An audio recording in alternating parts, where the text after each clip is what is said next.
So guess what? When you're at a ranch in the middle of nowhere, but yet in the middle of God's country, there are no Kleenexes unless you bring them, because it is so remote that you either bring in supplies by horseback, or if the river's up, you can bring them in by boat.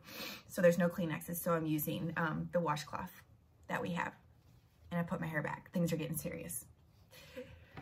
So going on to when we reached the actual benefit, it was pouring down rain. I don't remember that, except that I wrote it in my journal. And to get into the Knights of Columbus Hall quickly and without getting drenched, my husband had to carry me in. Somebody took the wheelchair in first, grabbed me, took me in. And the entire hall was filled with people who watched my husband carry me in and put me in the wheelchair. I had just turned 35, and still at this point in my life, I was terrified of being the center of attention. It's one of the worst things of my life, my biggest fear. I dislike attention so much. And my chest kind of like caves in, because I'm like, oh God, they're seeing how it really is, that I can't do these things. And I quickly got over that, because, you know, everybody came up and I was just so damn excited to be able to see everyone and just talk and interact with people and forget for a small period of time what my family was going through. And I was able to get around for a couple hours. I took a pain pill right before I left, because I was still in an enormous amount of pain. And the time came where I said, you know, Greg, I can't handle anymore. We're going to have to go. And surprisingly, it was 3 hours later, which was, both of us were like, wait, we can't believe that I even lasted that amount of time. And I knew whenever something like this happened that to show the gratitude that you feel in your heart for family, friends, and an entire community, you have to make yourself the center of attention, and you have to give that speech. Honestly, before my crash, this was my biggest fear, even in front of dying. Boy, that changed.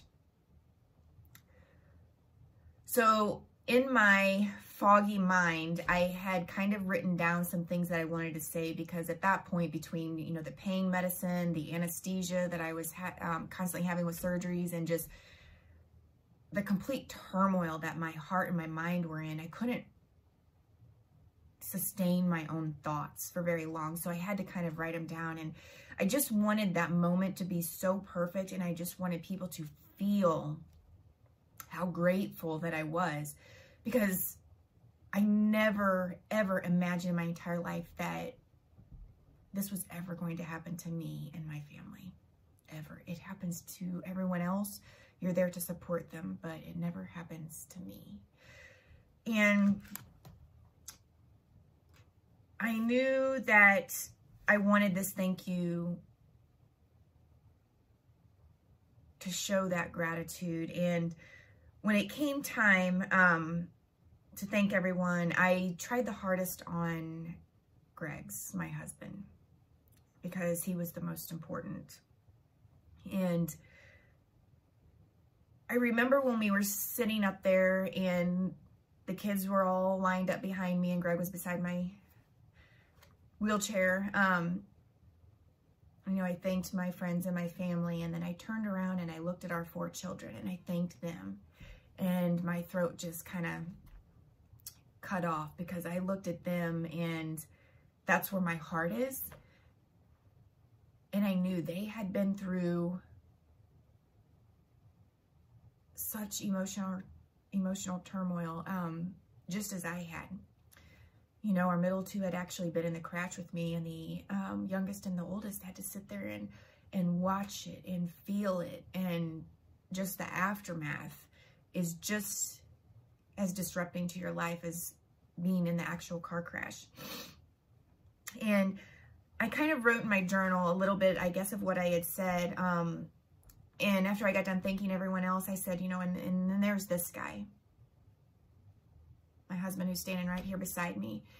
And I said, he never complains about anything.